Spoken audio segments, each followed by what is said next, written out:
Today I'm going to show you how to crochet an invisible decrease. I'll be demonstrating this invisible decrease with single crochet stitches, and we'll be joining these two stitches together. Using only the front loops of the two stitches you're joining, you'll want to insert your hook under both.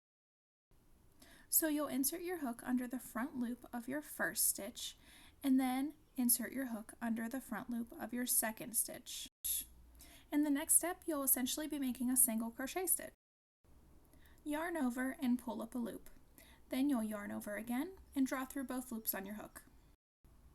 You've created a single crochet stitch in those two front loops that you were joining. Let's try it again.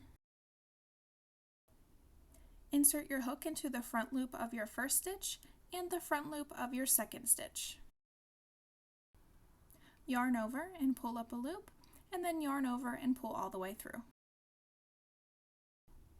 And here you can see that it's nearly impossible to tell where those decreases are. It just looks like standard single crochet stitches.